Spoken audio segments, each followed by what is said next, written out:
Thanks very much, Matt. Okay, got it. Yes, okay, excellent. So today I'm going to talk about, as it says, challenges in C-clutter modeling. And I'll give you some of the background to that. The particular paper I'm going to talk about is a recent publication by myself and Luke Rosenberg at DST Group in Australia. And it's a review paper in IET RSN on challenges in radar C-clutter modeling. And that's just been published. It came out a couple of months ago, but it's now in an issue, in the September issue of RSN on open access. And you might also be interested in our book, which came out at the very tail end of last year on radar C-clutter modeling and target detection. And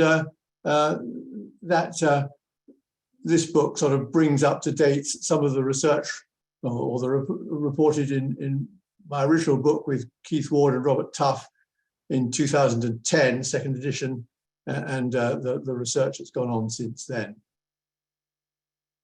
But we thought it's timely just to give a little paper about what some of the outstanding challenges are. So I'm just going to give you a brief summary of that today.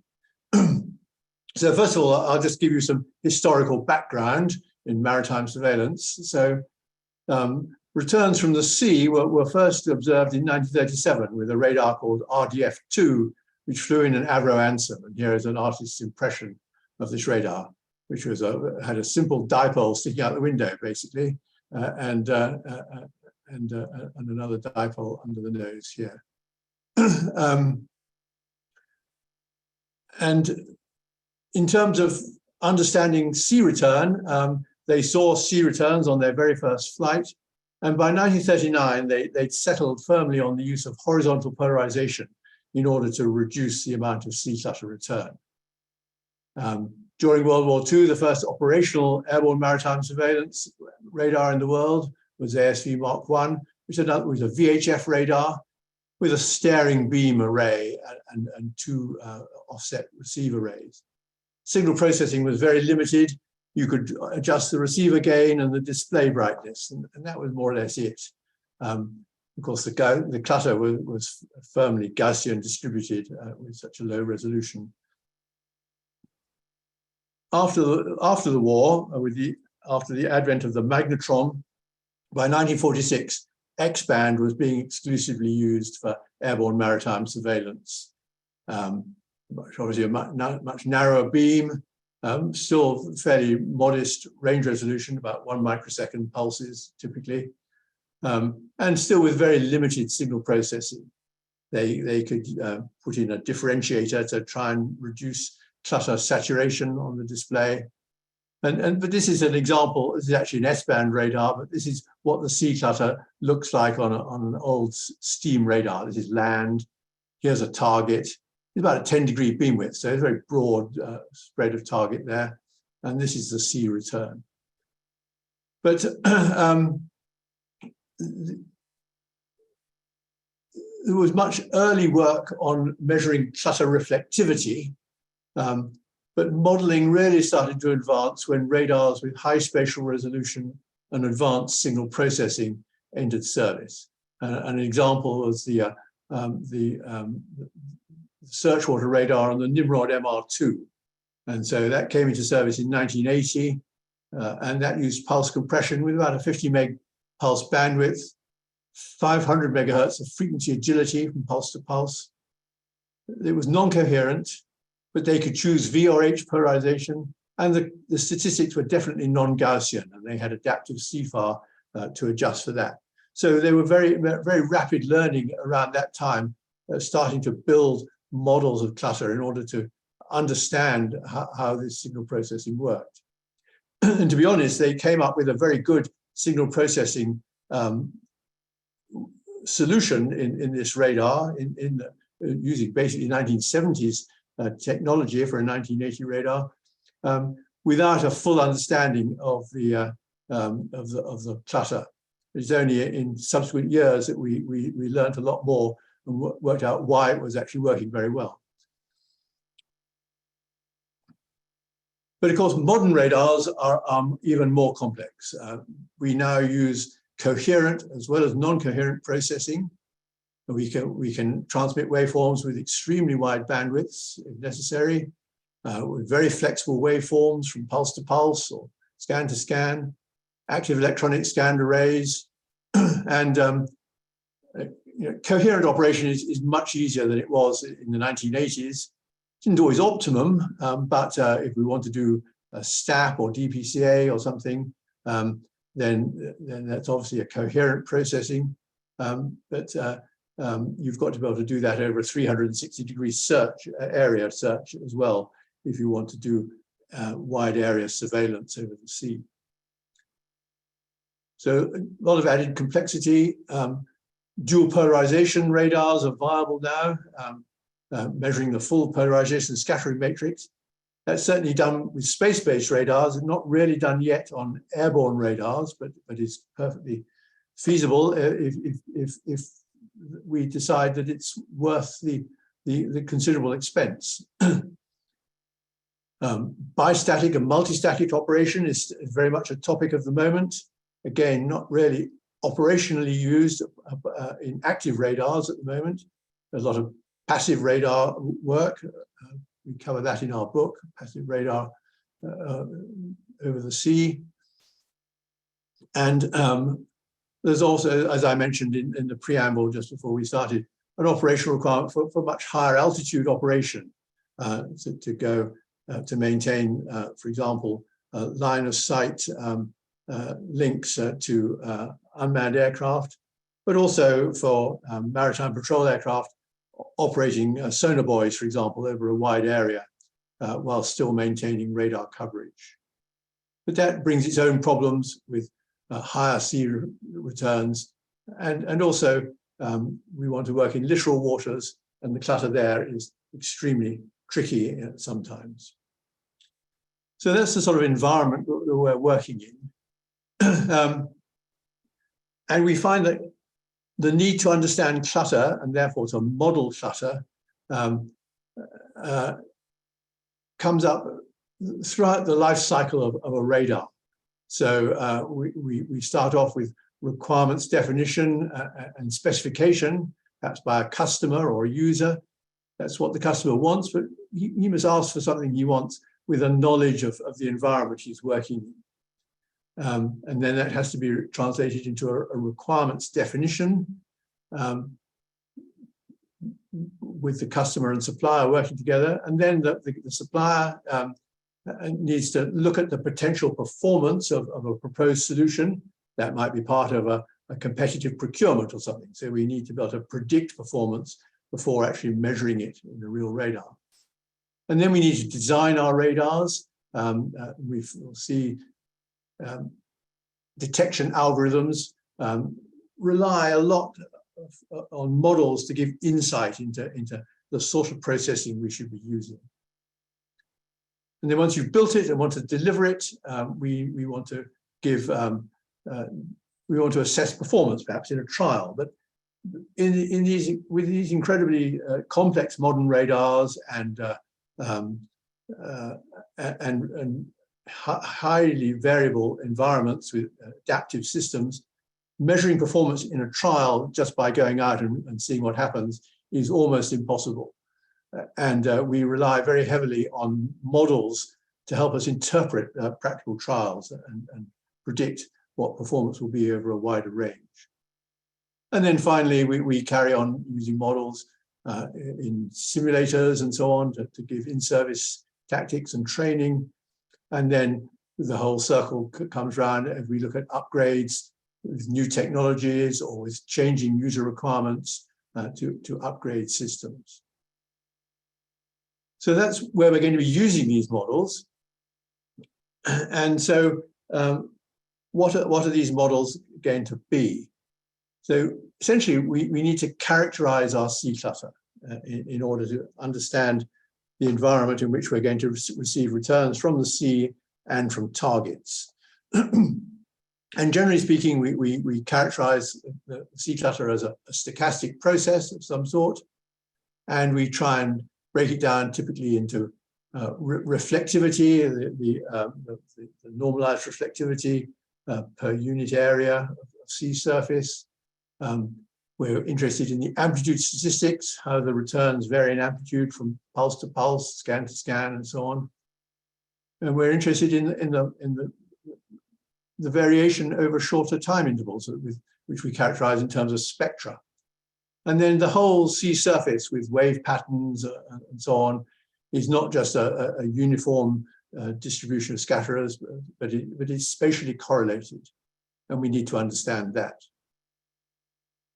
But although we're looking at these as stochastic processes, they're certainly not stationary processes. They're time varying and range varying, and we need to be able to understand and model that.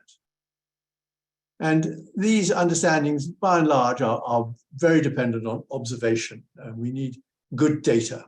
And so we require accurate understanding of our radar characteristics, but also we need to understand the local environmental conditions, particularly anomalous propagation and so on, but also just simple things like the wind speed and so on, which can be very variable over the surface of a trial and actually quite difficult to measure sometimes.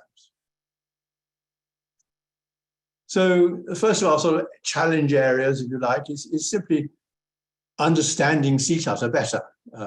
We carry on getting better and better understanding, but we need, not surprisingly, I suppose, more data as usual, and good quality data for the full range of geometries and sea conditions, different radar frequencies. For monostatic sea clutter data, there's currently a gap at sort of intermediate grazing angles between about 10 and 20 degrees. Very few measurements have been made in this domain. They're either very low grazing angle or higher grazing angle. And also there's very little bistatic data available with the work being done with NetRad and NextRad are very important in this area. And I mentioned earlier propagation. Propagation can greatly affect the measured sea clutter, and understanding the environment in the data collection site is very important. We'll come back to that. So the modeling that we do, I'm going to say a little bit about electromagnetic modeling, and not really my field, but there's a lot of that in the Ward, Tough and Watts book. But also how we then start to model the individual characteristics of the sea clutter, which I mentioned before, the reflectivity statistics, the amplitude, Doppler, and also I'll mention sea spikes. So first of all, just a few words on electromagnetic modeling. These are basically based on very good models now available of the sea surface under different conditions. The oceanographers, but also the cinematographers who make films, animated films, have developed very sophisticated models of the sea surface, which can be very useful for electromagnetic modelers. So we need good physical models, and some progress has been made with predicting, for example, reflectivity from electromagnetic models. We can get reasonable tie-up between, say, the Georgia Tech reflectivity models with electromagnetic predictions. But even in this case, empiricism is still needed to manage transient events, such as breaking waves, which are not well represented in the physical models. And there are significant challenges at low grazing angles where you get shadowing and multipath, which make the modeling very complex. And a particular challenge really is that there are still no accurate predictions of amplitude statistics or Doppler spectra using electromagnetic modeling. It's too complicated. So now I will just go through some of the different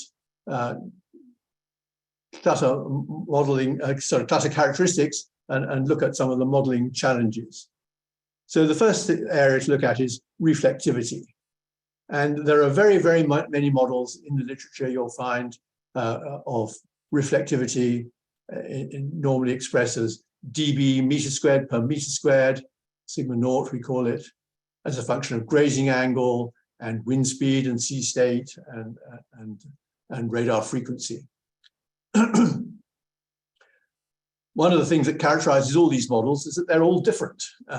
This is not necessarily a bad thing, but you really need to understand the conditions under which the original data was gathered and the definitions that they use, in particular for grazing angle.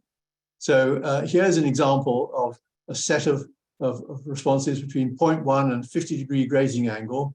There's a Technology Service Corporation model, the NRL model based on Nathanson's values in his book, and this Defence Science and Technology Group, the Australian continuous model, which gives a continuous coverage over this region. But in this region here, particularly, uses the Georgia Tech, the GIT model, Georgia Institute of Technology. And what you'll see is that at the higher grazing angles, these models are reasonably consistent within, sort of 5 dBs or so. And this is for sea state 3, V-pole looking upwind, expand. But down here, these low grazing angles, you'll see significant differences between the models. And here you have to understand how the data was collected. And the GIT model, they took particular care to avoid recording data under conditions of anomalous propagation. Whereas the NRL and the TSC models, they just took everything they got and put it in the pot. And under a lot of these situations, you were getting anomalous propagation. And what the anomalous propagation does, a duct on the sea surface, is that it increases the apparent local grazing angle above that which you would predict from a sort of curved Earth and a standard atmosphere. And so these grazing angles here are all basically what you would predict at a particular range with a standard atmosphere, particular curvature of the rays due to variations of refractive index. And of course, in real life, you don't know often what the propagation conditions are. But we did find with measurements of search water on the Nimrod that the measurements that we made were better fit to the GIT model than for the TSC. But if you were on a ship, for example, you're much more likely to get trapped in a duct. And so these other models might be more suitable for use. But to understand the model is important. Another area of modeling uncertainty at the moment is the mean backscatter versus wind direction at different grazing angles. The low grazing angle models predict a maximum reflectivity upwind and a minimum downwind. So naught is upwind and plus or minus 180 is downwind. And this is a reflectivity here. So at low grazing angles, you get this classic curve, and all the models agree on this sort of behavior. At the other extreme, at higher grazing angles, 30 degrees and above, the models all predict, based on measurements, a maximum upwind and a minimum crosswind and an intermediate value downwind. And the question is, how do you transit from one region to another? And this is the DSTG continuous models interpolation, if you like, of the results in order to get a smooth transition. But we haven't actually got any measurements to speak of in this region in order to really work out how this transition of behavior occurs.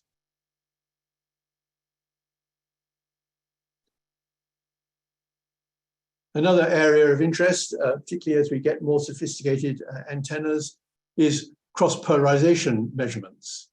And there's been some measurements, particularly with the Ngara radar, of cross-polar reflectivity at X-band at sort of intermediate grazing angles, above 10 degrees. And you can see here a particular example, sea state 3 looking upwind, VV, the lower values at HH, and then even lower values at HV, the cross-pole reflectivity. but there are actually no equivalent models that I know of for low grazing angles. Very few polarization scattering matrix measurements have been made at low grazing angles. And as an aside, following on from a discussion I had by email with Andy Stowe earlier this morning, another area of interest is also circular polarization. It's not much used in maritime radar. There's a bit of information in the original Ward, Tough and Watts book. One of the problems is that although Clutter returns from the returns from a fixed hand of circular polarization may be lower than the V or H returns, they'll also be lower from the complex targets, which have a mixture of even and odd balanced scatterers, which may also be smaller. So essentially, I think what is happening with circular polarization is you get a much higher degree of cross-polar response. So if you want to retain all the energy in the signal, you need both co- and cross-polar channels to be measured at the same time. And of course, if you measure any orthogonal polarization set with a well-calibrated coherent radar and get the full scattering polarization scattering matrix, you can transform to any other orthogonal set, such as right and left circular. And then another important area is bistatic models of reflectivity. Bistatic operation is still, although it's been around for many years, and I think Hugh Griffiths wrote about several years ago now, but the third resurgence of interest in bistatic operation. There are still really no operational systems apart from some growing interest perhaps in passive bistatic systems. And in our book with Luke and myself, there's a bit of stuff on passive bistatic measurements of sea clutter. But there are no models yet. There are some models of in-plane scattering by Domville, GC many years ago now, and Pigeon in the United States. They measured in-plane scattering, and this is an example of the model. This is in-plane. This is the grazing angles θ1 and θ2 for the transmitter and receiver, and this is θ1, this is θ2, and so this is in this region you've got monostatic operation, and this is forward scatter operation down this line here. But once you get to outer plane scattering, which would be the general situation for a lot of bistatic operation, the scattering gets extremely complex. You really need the full polarization scattering matrix to gather all the energy, and there are very many parameters that to be incorporated into a model, and there's very little data. So the challenges in reflectivity modeling, just as a summary, there are no models of cross-polar reflectivity for low grazing angle, and we need much better models for bistatic and multistatic reflectivity if these systems are going to become more widely exploited. Let's just look at reflectivity. We're also very interested in amplitude statistics, and there are very many models now of different empirical fits of data to different probability density function models, and this graph, this plot here, this is the log of the complementary cumulative distribution function, sort of probability of false alarm, if you like, as a function of threshold. And this sort of ragged line here is the real data, and this is a fit that we got to a couple of different models, the Ka distribution and the Pareto plus noise distribution. And you might at first sight think that's a reasonable fit, but it can be very misleading, this sort of thing, because this tail in the distribution, we're getting a long tail here. In fact, when you look at the data, it was due entirely to one single large spike, a big breaking wave. This is the data which was used, and there's just this huge magnitude spike here. And this causes the tail at these low probabilities in this distribution. And if we just excise that spike and just use the rest of the data, suddenly we get a really good fit to the classic K distribution plus noise. So you have to be very careful about how you analyze data, how you assess it, and what you mean by a fit to a model.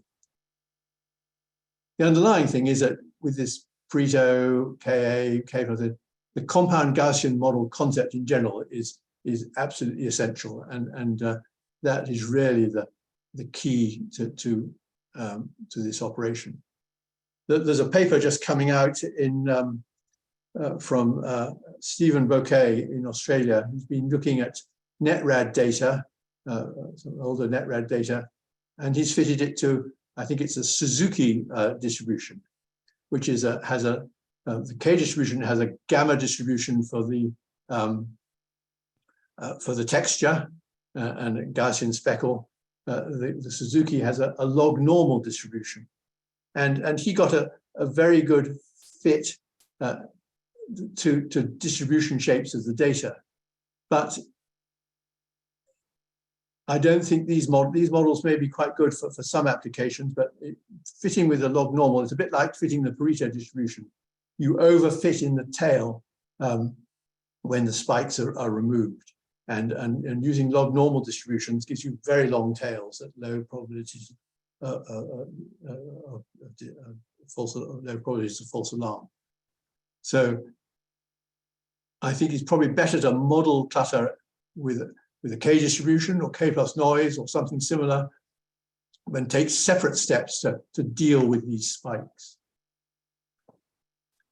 But that is very much an active area of research. So some of the challenges in modeling the amplitude statistics, you can't really say that any one amplitude distribution is the panacea to all modeling of C clutter. There are none which are really robust enough to model the wide range of data encountered in practice. But radar designs can cope with that if we understand what we've got to deal with. But at the moment, there are insufficient parametric models for many distributions, including the Pareto, Ka, and K plus Rayleigh, that cover the full range of geometry and C conditions.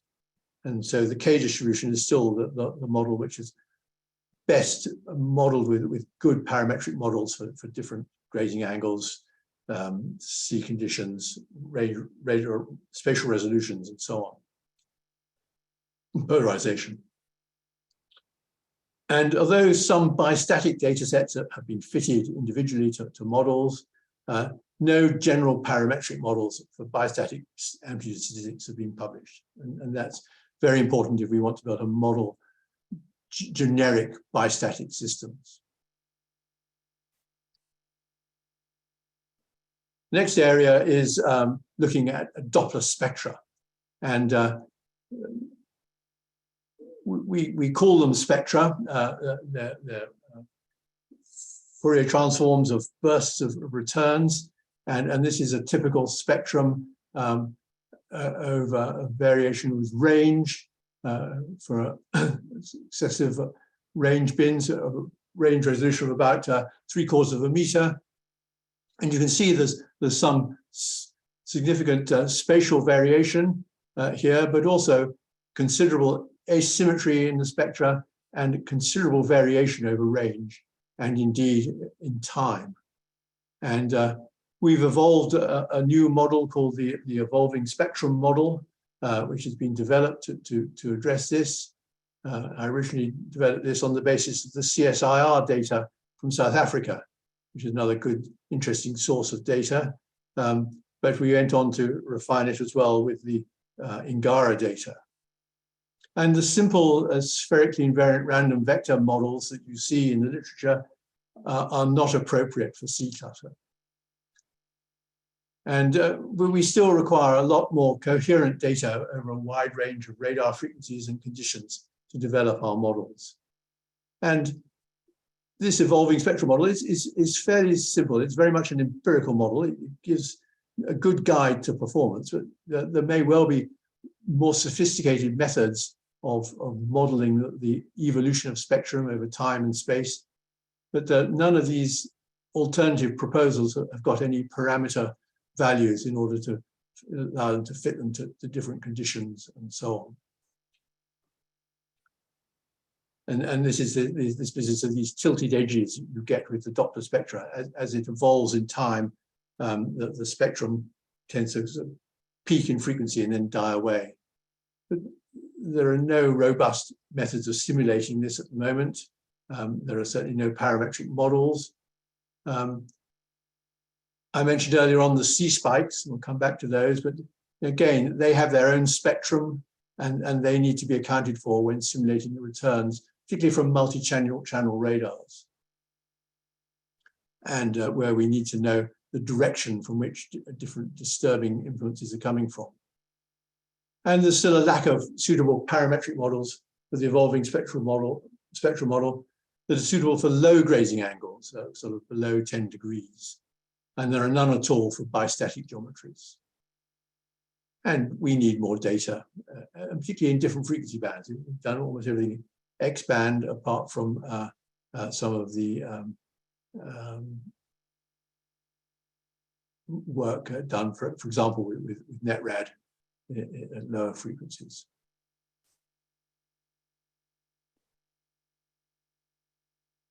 Another characteristic of the clutter is its correlation over space and time. This is a plot of range against time of about a second.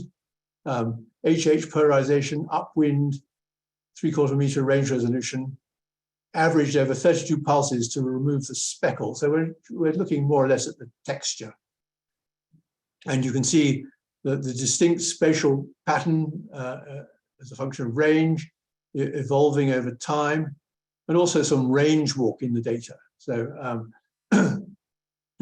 if you're going to think of processing schemes which look back or dwell for long time periods, you need to account for the range walk in the clutter as well as any target motion. And we want to be able to develop models. This is a staring radar or very slow scanning radar, in fact. But actually, if we're scanning over 360 degrees, we need to know how these things evolve as we scan around in azimuth. So I think this is very much an area of challenge, modeling it over range and time, especially with very complex components in the wave spectrum, which you might especially see in littoral waters, propagating differently through the surface and setting up different patterns on the sea surface, but also then in the radar signature. I mentioned several times these C spikes. These are discrete short-term events. And so we can see here some clutter. This is intensity. This is over sort of 500 pulses, over 200 range bins. And you've got these spikes here, very big chaps, dominating the average lower level. And these can appear very target-like. And they affect estimates of the local statistics, which you've mentioned, and spectra. The sources of these spikes are sort of classic Bragg spikes, but these are mainly these spikes here, which are incorporated into our standard models. But in particular, the white caps, which are breaking waves. And these give similar responses in amplitude, at least in V and H pole, and maybe short-lived, but a considerable problem in controlling false alarms. And we need to know a lot more about how these alarms are spatially localized within an antenna beam if we're doing STAP or DPCA modeling. So we need to take these into account as they're impacting a number of statistical parameters at once. And we still have very little analysis on the spatial disposition of spikes within the beam. So that's a quick romp through C clutter modeling and some of the challenges present today. We require accurate C clutter models for assessment of predicted radar performance and for the design of good detection processing, controlling false alarms. Ideally, our detectors will be independent of any modeling process. We mustn't rely on real life looking like the model. But the models can still be very useful in helping us to assist detector operation. And if we understand the underlying characteristics, that can inform our design choices. And of course, mismatches between real and model data will have consequences. They'll always exist, and they will have consequences for design and performance if they're not recognized and understood. And so challenges in developing good and useful models remain. Thank you.